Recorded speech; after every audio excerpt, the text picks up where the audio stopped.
Praise be unto God, incomparable in majesty, power, and beauty, peerless in glory, mighty in grandeur.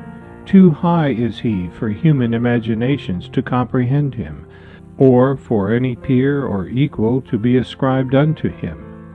He hath clearly set forth his straight path in words and utterances of highest eloquence. Verily, he is the all-possessing, the most exalted. When he purposed to call the new creation into being, he sent forth the manifest and luminous point from the horizon of his will. It passed through every sign and manifested itself in every form until it reached the zenith, as bidden by God, the Lord of all men. Say, Glory be to thee, who hast caused all the holy ones to confess their helplessness before the manifold revelations of thy might, and every prophet to acknowledge his nothingness at the effulgence of thine abiding glory. I beseech thee, by thy name that hath unlocked the gates of heaven and filled with ecstasy the concourse on high, to enable me to serve thee in this day, and to strengthen me to observe that which thou didst prescribe in thy book. Thou knowest, O my Lord, what is in me, but I know not what is in thee. Thou art the all-knowing, the all-informed. Praise be thou, O Lord my God. Thou art he who hath created all things through a word uttered by thy behest, and fashioned the entire creation through the power of thy sovereignty and might. The mightiest of men are abased before the revelations of thy glory, and they who are endued with strength tremble when faced with the evidences of thy might. Every man of insight is bereft of vision when confronted with the effulgence of the glory of thy face, and he who is possessed of riches is poor and desolate when beholding the plenteousness of thy wealth. How all-encompassing are the wonders of his boundless grace! Behold how they have pervaded the whole of creation.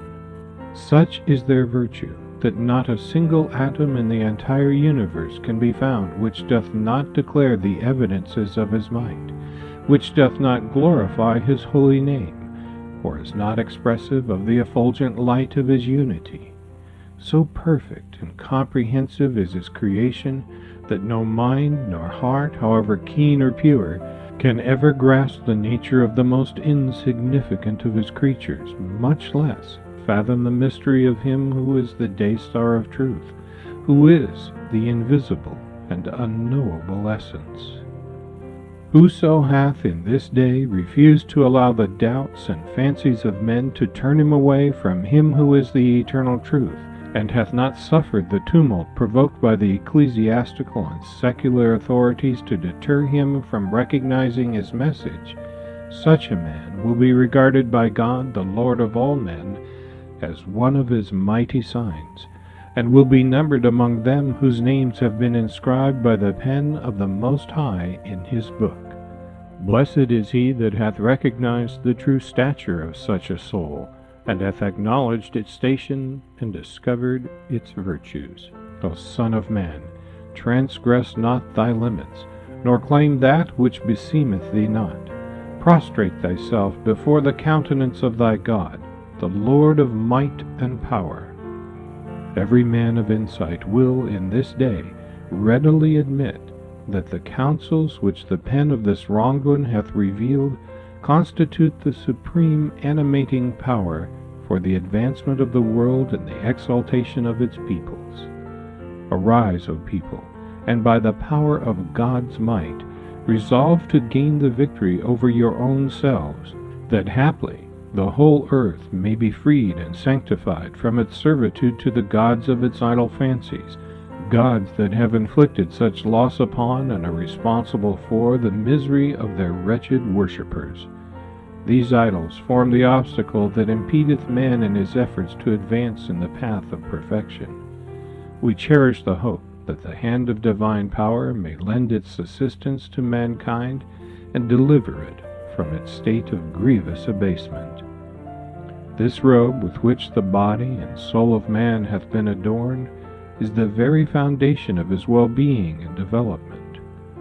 Oh, how blessed the day, when, aided by the grace and might of the one true God, man will have freed himself from the bondage and corruption of the world and all that is therein, and will have attained unto true and abiding rest beneath the shadow of the tree of knowledge. O Son of Spirit, I created thee rich. Why dost thou bring thyself down to poverty? Noble I made thee. Wherewith dost thou abase thyself? Out of the essence of knowledge I gave thee being. Why seekest thou enlightenment from anyone beside me? Out of the clay of love I molded thee. How dost thou busy thyself with another?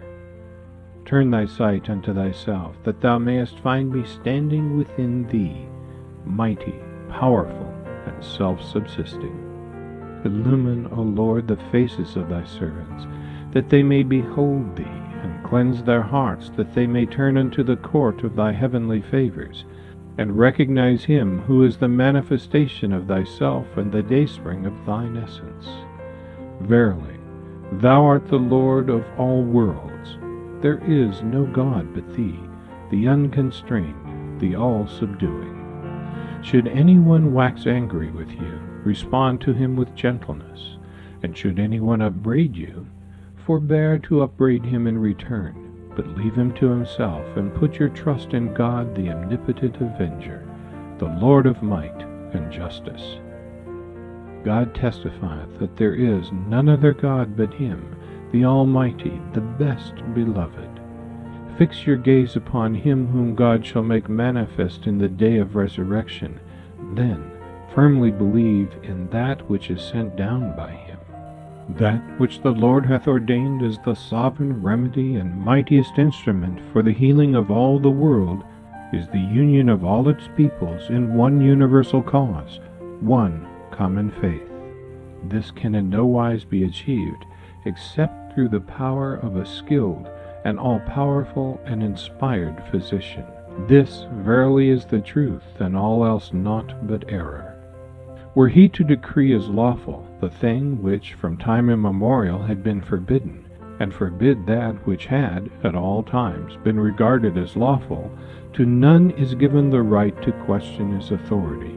Whoso will hesitate, though it be for less than a moment, should be regarded as a transgressor. O God, my God, thou hast lighted the lamp of thy cause with the oil of wisdom. Protect it from contrary winds. The lamp is thine, and the glass is thine, and all things in the heavens and on earth are in the grasp of thy power. Bestow justice upon the rulers, and fairness upon the divines.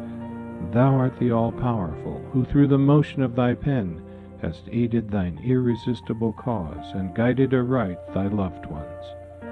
Thou art the possessor of power, and the king of might. No God is there but thee, the strong, the unconstrained.